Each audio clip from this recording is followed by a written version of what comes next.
नमस्कार friends, standard 11 Hindi medium English subject. आज के इस दूसरे वीडियो लेक्चर में हमें एक नए पोएम जो रीड 3 में दी गई है उसका अभ्यास करना है।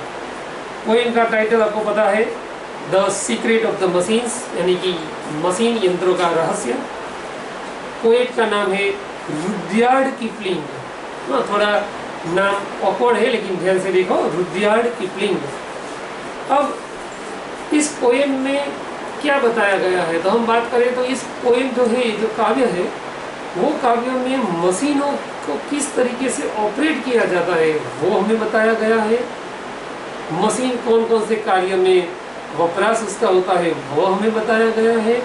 उसके अलावा मशीनों को ऑपरेट करते वक्त हमें कौन सी समझदारी का या तो जिसको ध्यान रखने की बात है वो क्या रखनी चाहिए उसके बारे में भी हमें बताया गया है। और वो भी मशीन जैसे कि अपने बारे में बोल रहे हैं, इस तरीके से आत्मकथा जैसा यहाँ पर हमें दर्शाया गया है। तो हम 4-4 लाइन की एक स्टैंजा पढ़ते हैं और उसको साथ में समझाते जाते हैं। ध्यान से आप सब लोग किताब का पेज नंबर 20 खुला रख के उसको समझते जाए। We were taken from the orbit in the mind। Machine बोलते हैं कि हमें जो बनाने की हमारी जो कच्ची सामग्री है, माल सामान है, वो जो खनिज और धातुएं जिसमें से मिलती है वो खान प्रदेश, वहाँ से हम मिलते हैं। We were melted in the furnace and the pit। उसके बाद हमें पिघाला जाता है, मेल्ट किया जाता है। कहाँ पर? तो फर्नेस यानी कि भट्टियों में, और पीट यानी कि गहरे गड्ढे खोदना। We were cast in rod। हम पर रॉड यानी कि नया नया शेप बनाने का कार्य किया जाता है। इन हैमर टू डिजाइन, और जो सुथार लोग जो हथौड़ी यूज करते हैं उस हथौड़ी से हमें टीपा जाता है और हमें योग्य डिजाइन प्राप्त किया दी जा सकती है। We were cut, हमें काटा जाता है। एंड फाइल्ड, हमें घिसा जाता है जिससे हमारी जो बाहर की सफेद हो एकदम स्मूथ हो जाए, बराबर। एंड टूल्ड, हम पर कई साधन का कार्य थोप दिया जाता है। फिर आगे बताया गया है एंड गेज्ड टू फिट, और हमें कोई एक निश्चित स्थान पर फिट किया जाता है और वहां से हमें ऑपरेट किया जाता है। ज्यादातर मशीन एक जगह से दूसरी जगह पर हेरा फेरी की जाए ऐसा नहीं होता, क्योंकि बड़े भारी मशीन जो उसको एक जगह पर फिट किया जाता है और वो वहीं पर हमेशा रहते हैं। अब नेक्स्ट 4 लाइन को बढ़ता देखते हैं।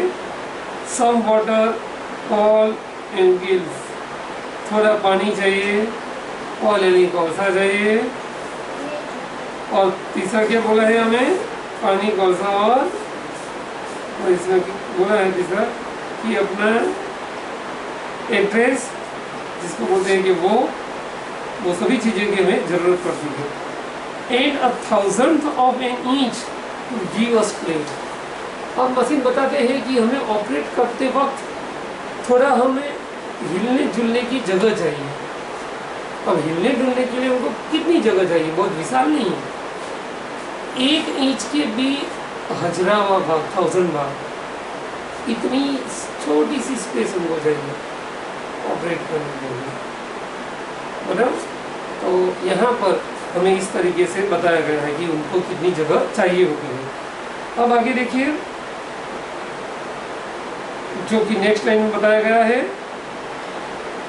इन now if you will set us to our task we will serve you four and 20 hours a day। इन 2 लाइनों में बताया गया है कि फिर आप हमें हमारा कार्य दिखा दोगे कि हमें क्या करना है, किस तरीके से करना है, तो फिर हम आप लोगों की यानी कि मनुष्य जाति की 24 घंटे तक पूरी सारवार करेंगे। कोई इसमें हमें रुकावट भी जरूरी नहीं है, क्योंकि मशीन है हम, इसलिए हम पूरे 24 घंटे तक काम कर सकते हैं आप लोगों का। चलो नेक्स्ट 4 लाइन्स देखिए। वी कैन पुल, अब मशीन क्या क्या कार्य कर सकते हैं वो हमें बताया गया है, तो समझना है खास। एक तो हम खींचने का काम करते हैं, होल मतलब घसीटने का काम करते हैं, फिर पुश यानी कि धक्का देने का काम करते हैं, इन लिफ्ट एंड ड्राइव किसी चीज को उचकने का, और ड्राइव यानी कि चलाने का काम भी कर सकते हैं, चलाने में सभी व्हीकल आएंगे। अब आगे देखिए, वी कैन प्रिंट, हम छाप काम कर सकते हैं।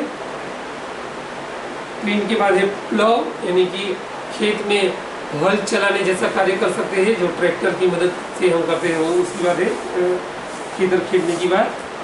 फिर वीव, यानी कि जो कपड़े हैं उनको बुनने का काम जो बुनकर करता है वो काम करने के लिए machine. In heat and light, फिर हम क्या करते हैं इन जब किताब है जिसकी वजह से ये मशीन हमें आज समझने को मिले हैं।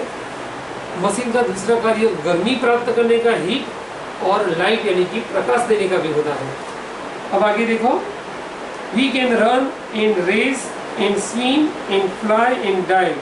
अब मशीन और क्या कार्य कर सकते हैं? दौड़ने का, रेस एक दूसरे साधन रेस एक दूसरे के साथ लगाते हैं वो कार्य, स्विम तैरने का कार्य, फ्लाई उड्डयन का कार्य हवा में उड़ने का काम, डाइव मतलब कि कहीं पर छलांग लगाने का काम, डाइव मार के वो भी हम कर सकते हैं। We can see and hear and count and read and write। अब देखिए क्या बोला है कि हम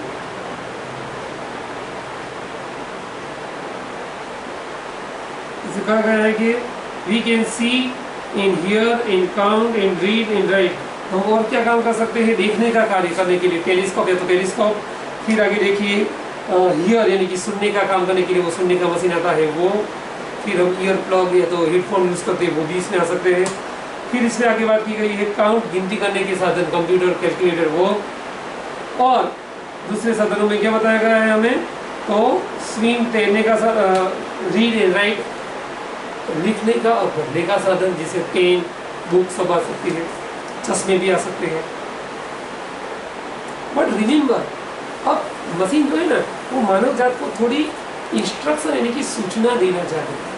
क्या सूचना, क्या वो उनको निर्देशन देना चाहते हैं? तो वो बोलते हैं कि बट रिमेंबर, लेकिन याद रखना एक बार, please the law by which we live, हमारा सिद्धांत आपको याद रखना है कि जिसके द्वारा हमारा जीवन है, हम जीते हैं, जो हमारा सिद्धांत है वो आपको खास याद रखना है। कौन सा सिद्धांत? वी आर नॉट विल टू कॉम्प्रीहेंड और लाई। एक तो हम कभी भी झूठ नहीं बोलते हैं और झूठ बनाने या तो झूठ कार्य कराने के लिए हमारा सर्जन हुआ ही नहीं है। दूसरा, we can neither love nor pity nor forgive, न तो हम किसी के साथ लव करते हैं ह्यूमन बीइंग के साथ यानी कि प्रेम भावना रख सकते हैं, न ही किसी ह्यूमन के प्रति हमें सहानुभूति भावना है, न ही हम किसी को माफ कर सकते हैं, क्योंकि हम संवेदनाहीन है, हमारे में कोई फीलिंग है ही नहीं। आगे बताया गया है if you make a slip in handling us you die, यदि आप हमें हैंडल करते समय यानी कि हमारे जो हमारी ध्यान रखते समय आप यदि थोड़ी सी भी आपसे गलती हो जाती है तो शायद आपकी मृत्यु भी हो सकती है, वो आपकी मृत्यु का भी कारण बन सकता है। अब लास्ट 4 लाइन देखनी है। Though our smoke may hide the heavens from your eyes, machine regret यानी पछतावा व्यक्त करते हुए कहते हैं कि अभी हमारे मशीनों से जो धुआं निकलता है बाहर, उसकी वजह से आकाश प्रदूषित हो जाता है और आपको स्वर्ग लोक का रास्ता जो है दृश्य वो शायद नहीं दिखाई देता है नीचे से, लेकिन सब जगह प्रदूषण दिखाई देता है। इट विल वेनिश, लेकिन आप लोग चिंता मत करना, वो धुआं एक दिन अदृश्य हो जाएगा, गायब हो जाएगा। And the stars will shine again, और फिर से आकाश में आपको तारे चमकते हुए दिखाई देंगे। आगे, because for all our power and weight and size, इसकी वजह यह है कि हम लोगों को जो पावर मिला है वो सभी पावर को रिमूव करने की आप लोगों की ताकत है। आप हम में से कोई भी कार्य है जो उसको आप चेंज कर सकते हो, हमारे वेट को यानी कि हमारे वजन को भी बढ़ा या तो कम कर सकते हो, हमारी साइज को छोटा मोटा भी आप भी कर सकते हो। और लास्ट लाइन में बोला है we are nothing more than children of your brain, हम मशीन एक साधारण किस्म के हैं, आपके दिमाग की सोच की वजह से हमारा जन्म हुआ है, मतलब कि हम आपके दिमाग के संतान हैं, क्योंकि आपके दिमाग की सोच की वजह से तो हमारा जन्म हुआ है, बर्थ हुआ है। इसलिए आप हमारे पास जो चाहे उतना काम ही आप करा सकते हो, हम अपने तरीके से कोई भी काम नहीं कर सकते हैं। तो बस आपको केवल हमें हैंडलिंग में ध्यान रखना है, बाकी तो आप जानते हो कि सब मशीन अपने आप कर ही लेते हैं, लेकिन उनको ऑपरेट करने के लिए, ध्यान रखने के लिए कम से कम एक इंसान होना आवश्यक है। तो इस तरीके से इस काव्य में हमने मशीनों के बारे में रहस्य क्या जाना, किस तरीके से उनको ऑपरेट किया जाता है, कौन कौन से मशीन क्या क्या कार्य करते हैं, और लास्ट में मशीनों ने हमें जो चेतावनी दी है वो भी हमने पढ़ा। तो यहाँ फ्रेंड्स हमारी ये पोएम कंप्लीट होती है। ओके।